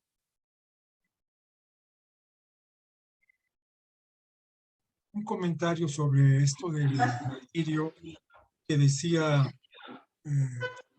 maestro Francisco. Por un lado es cierto que aparentemente poco importa si se vuelven mártires o no, que hay una dinámica popular que va a seguir su camino. En todo caso, a nosotros nos toca analizar cómo se fue construyendo eso. También hay otra posición con respecto al martirio, que es la oficial. Yo me estaba refiriendo a la oficial, directamente con lo del padre Pro. Y hablando de los diferentes tipos de mártires, cuando yo hablé del padre David Maduro, este jesuita que asesinó al militar que lo venía a buscar en tiempos todavía de la cristiada, cuando fue su provincial y le dijo, por favor salte, porque ya no hay ninguna posibilidad de protegerte, se fueron otros 2 jesuitas, se quedó un hermano pastor, y él dijo, yo me quedo porque tengo que seguir toda la línea de los sacramentos directamente, ¿no? Y cuando viene a buscarlo el militar, al que él ya había bautizado 4 hijos, porque un masón se dio cuenta que estaba repartiendo en Semana Santa la ceniza, entonces el masón, que estaba resentido porque lo habían metido a la cárcel al principio de la Guerra Cristera, va este militar que probablemente no le hubiera hecho nada o lo hubiera protegido de alguna manera, porque había una colusión en ese pequeño pueblo de Parras en ese momento. El jesuita se vio temeroso de que le iban a hacer algo muy serio. Tenía una pistola que le había regalado la esposa de un cristero para su marido y le dio el balazo en la nuca. Él fue muerto igual que Miguel Agustín Pro, sin previo juicio. En ese sentido podría ser mártir, pero al mismo tiempo asesino. Lo mismo que se preguntaba León Toral cuando mata a Obregón, efectivamente, y se preguntaba en el tiempo que duró antes de ser fusilado. Yo me pregunto cómo se puede ser mártir siendo asesino. ¿Sí? Entonces, tenemos todas las variedades. Miguel Agustín Pro se moría de ganas por ser mártir. Hay varios textos de Miguel Agustín Pro pidiendo, al mismo tiempo él apoyaba a sus hermanos Humberto y Roberto, que llevaban parque y armas, y él los felicitaba cuando volvió de Bélgica diciendo, estoy sorprendido gratamente de mis hermanos. Él apoyaba la lucha armada, pero al mismo tiempo decía, soy un jesuita y yo tengo que estar por todos, también por los militares, enemigos y todo. No, él hacía que otros mataran por él. Y por eso hablé de pólvora indirecta, para hacer la versión oficial de la santificación del Padre Pro. Le limpiaron la pólvora indirecta porque él nunca disparó directamente, pero sí permitió que indirectamente apoyó a los que hacían eso. En ese sentido, la versión del pueblo de cómo se santifica y se martiriza es una. La visión oficial es otra. Yo me refería a la visión oficial. Y también hay un caso interesante. Cuando decía Francisco, esto que me parece fundamental, cuando podían decir todavía cese la represión, no puedo decirlo porque me matan, porque ya estoy en un tejido social donde el narco no solo hace negocio, forma parte del pueblo, forma parte del lugar donde estoy. Yo no tengo ningún poder frente a esto y tengo que transar, y no tiene que ser visto como una traición. Cuando Monseñor Lona de Tehuantepec en los años 90 aparecieron las famosas narcolimosnas. Dijo, si yo me entero que un narco da limosnas, yo la bloqueo y lo digo. Un obispo de Guadalajara, que ahorita se me ve el nombre, que fue el obispo de Aguascalientes, dijo, no, yo no me ando fijando, yo no soy policía, si llega dinero que llegue. Y ahí la iglesia se dividió en dos sobre las narcolimosnas, usaron dos posiciones. Todavía se podían dar ese lujo de discutir. Ahora, con los tiempos donde mueren estos jesuitas, imposible ponerse en ese lugar, en esa tesitura. Imposible hacer lo que hizo Monseñor Prillone cuando fueron los Arellano Félix, la mamá de los Arellano y uno de los Arellano, a visitarlo a la nunciatura, a decirle, nosotros somos muy católicos, jamás se nos ocurriría haber matado al cardenal Posadas, ¿sí?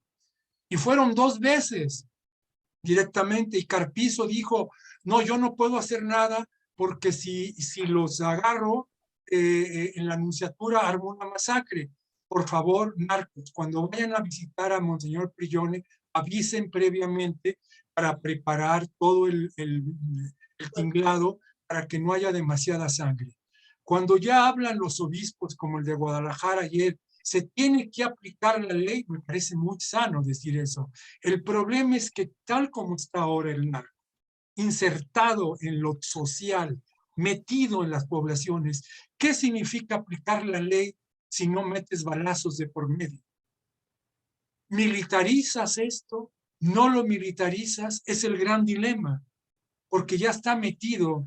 No basta militarizar, pero tampoco puedes evitar el militarizar. Es un dilema, es una especie de callejón sin salida que se dejó progresar desde los años 70 lentamente y que ha tenido una serie de transformaciones. Eso es lo que vuelve dramática la situación de esta gente que vive en la tarahumara, de estos religiosos, de estos laicos, de estas religiosas, que están en una situación insostenible desde el punto de vista de una relación de poder. Muchas gracias, Fernando. Nos comparte el padre Gerardo Cortés Padilla la confirmación de identificación de los cuerpos por parte del provincial el día de ayer. Y para los que están en Zoom, también nos compartió un archivo para que lo puedan descargar. Carlos, por favor, si gustas prender tu cámara y tu micrófono y te damos la palabra. Me parece que por un tema práctico de poca señal voy a prescindir de la cámara si no les molesta, muy rápido. No porque hay un problema acá de señal. La seguridad de los libros y el traje. Excelente, camarada. Exactamente. Hace rato te escuché decir, Yves, que la Compañía de Jesús parece que ha anunciado que no se retira de la Tarahumara, ¿no? Sí, bueno. Sí, o sea, digamos, es demasiado pronto, pues, pero en fin, o sea, como que hay una confirmación de que hay una opción por seguir en la Tarahumara, ¿no? Lo interesante es que hasta donde tengo registro de mi trabajo etnográfico, pues los jesuitas en la Tarahumara también han ido decreciendo en la medida que las propias vocaciones de la compañía también han ido decreciendo, pues en los últimos años, ¿no? Me parece que los que se queden y que los que ahora pidan ir, ¿no? Como en su momento, muchos aquí recordarán estas cartas que se llaman en latín indípete, ¿no? Donde muchos jóvenes fervorosos jesuitas, novicios, escolares, filósofos, teólogos, pedían ir a las Indias porque querían dar su sangre justamente para la expansión del evangelio. Pues tal vez vamos a tener alguna cosa así, nuevas indípete, ¿no? Nuevos chicos, pues como con ganas de ir, o tal vez no tan chicos, pero que quieran como también ir reforzando. Ojalá, yo de veras que sí me gustaría muchísimo que hubiera pues esa presencia continua, ¿no? En la Tarahumara. Mi segundo comentario es el siguiente: no son los primeros mártires de la Tarahumara, o sea, en la Tarahumara hubo martirio prácticamente desde el siglo XVII, ¿no? De hecho, antes toda la ruta de Sinaloa, en Durango, ¿no? Con los tepehuanes y en varias partes con los pimas, y con otros, en su momento pues hubo sublevaciones y eran las propias poblaciones las que terminaban sacrificando a los misioneros con los cuales no estaban de acuerdo. Hay una carta bien interesante del padre, no recuerdo si es Quino o del padre José María Ratcay, que dice que es que los indios creen que traemos a los españoles, que traemos la minería, que traemos el trabajo, que traemos el ganado para mejor explotarlos. Es decir, también ha habido una reconfiguración histórica de la presencia y el prestigio de la Compañía de Jesús en esa región que no se forjó de la noche a la mañana. Es decir, mártires para quién, ¿no? En ese sentido, creo que Fernando tiene razón. Algún tipo de martirio específico no es necesariamente leído de la manera más horizontal en todos los sentidos. El tercer punto que me gustaría destacar, que me parece de veras muy importante por todo lo que hemos escuchado en esta sesión.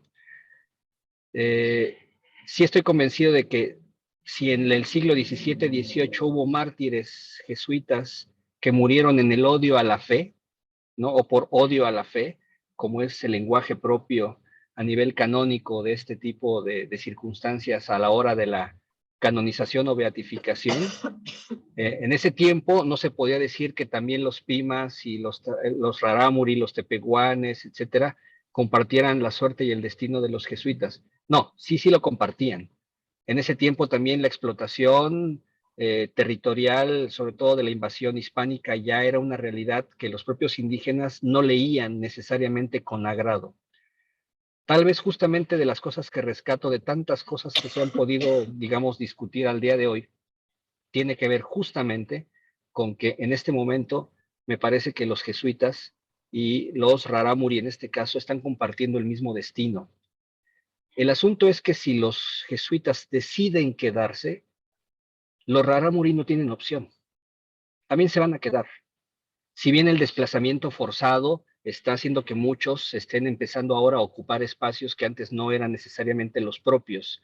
Linda Flores, que es coordinadora de la Casa de Migrantes San Agustín de la Arquidiócesis de Chihuahua, ha podido documentar cómo una buena parte del espacio que era antes para migrantes centroamericanos o haitianos, ahora también recibe a familias rarámuri desplazadas por la violencia en la sierra, y lo mismo en Ciudad Juárez. Qué bueno que los jesuitas decidan quedarse. Los rarámuri tienen muchas menos opciones.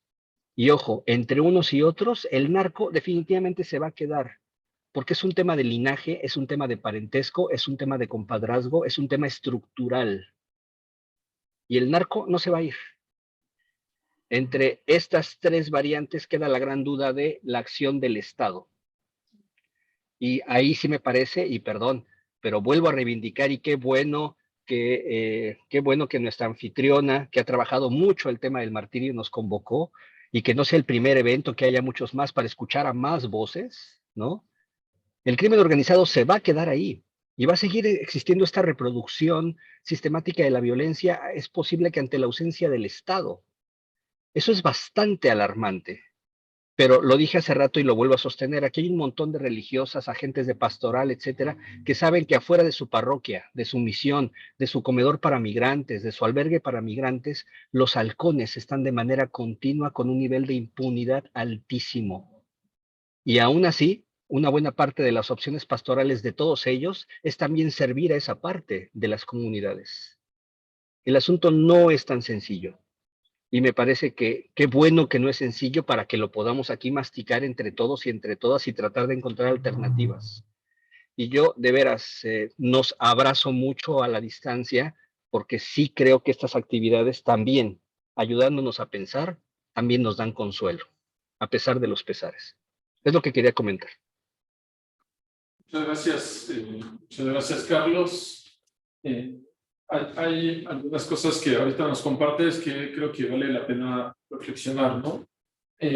Lo primero, y seguramente va a ser políticamente incorrecto, pero es esta idea de sangre de mártir, semilla de cristianos. Esta idea de renovación también y de llamado para algunos jóvenes para ir a esos lugares.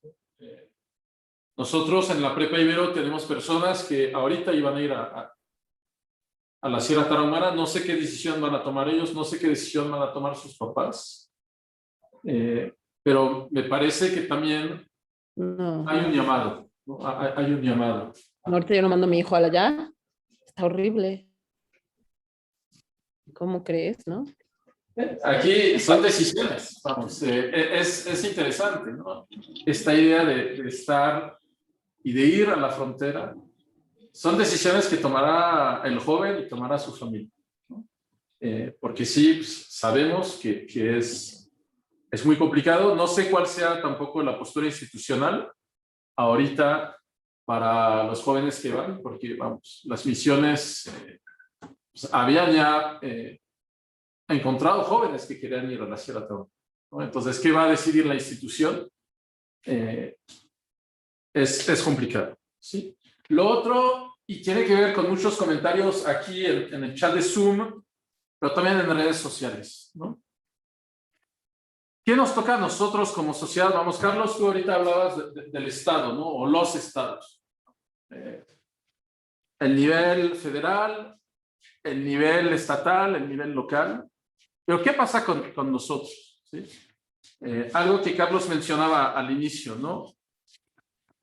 La facilidad con la cual podemos nosotros hablar desde aquí, desde la Ciudad de México, ¿no? ¿Qué pasa con las personas que están allá? ¿Qué pasa con nosotros? Vamos. Yo llegué a México hace 22 años y en esta época la gente del norte siempre me decía que era terrible vivir aquí en la Ciudad de México. 22 años después parece que en algunas zonas de la Ciudad de México es más seguro que en muchas zonas del norte. No digo algunas zonas porque, pues tristemente, aquí diario también nos reportan asaltos, asesinatos en el transporte público. ¿Qué nos toca hacer a nosotros como sociedad? O sea, yo la verdad no tengo mucha ilusión en los partidos políticos. ¿Qué podemos hacer? ¿Cómo podemos organizarnos? Amílcar Carpio mencionaba, ¿no? Esta idea de esos mártires que podrían volverse patronos de los refugiados. Pero también esos mártires que puedan llamar a un despertar social, ¿no? Ayer platicaba con una colega que me decía que había dos maneras de ver. Un momento que puede ser destructor para el actual gobierno, es decir, un nuevo Ayotzinapa, o al contrario, un momento para mostrar que sí hay una manera de actuar nuevamente, es decir, ya se encontraron los cuerpos, ya fueron identificados los cuerpos. A mí no me sorprendería que en 3-4 días agarren al responsable material. Entonces, ¿qué está pasando con esas presiones? ¿Sí? Y esa posibilidad de sí mover al Estado. Es decir, ¿es presión de los medios de comunicación? ¿Es presión de la sociedad? Entonces, no sé, vamos, son esos momentos donde también esta muerte, esas muertes no nada más nos ayudan a pensar, sino también a encontrar caminos para actuar y usar, ¿no? Porque me parece que muchos nos quedamos en la queja hacia el actual gobierno o en la culpa a los antiguos gobiernos. Y me parece que, lo decía un salvadoreño en los años 70, 80, a lo mejor nos sobra ciudadanía y nos hace falta polis. Nos hace falta regresar a esta idea del bien común, que parecía haber caducado, pero que hoy en día es tan necesario. Pero bueno, no sé, Fernando, Carlos, ya casi vamos a cerrar el espacio. No sé si aquí Zaira nos comenta si hay un mártir es el pueblo Rarámuri, que ha sido históricamente explotado y relegado de las mejores tierras hacia las montañas por nuestros ancestros chavochis. Nuestra presencia en esos entornos ha servido de algo. ¿Qué es lo bueno que los chavochis, sean esos religiosos o no, hemos hecho en la Tarahumara? ¿A qué irían los chavochis a la Tarahumara? Entonces, Bueno, muchas interrogantes más que respuestas. No sé, doctora, si quiere usted ya concluir, y les pues agradecemos a todos haber estado en este espacio de reflexión, de dolor, de tristeza, de enojo. Pues muchas gracias a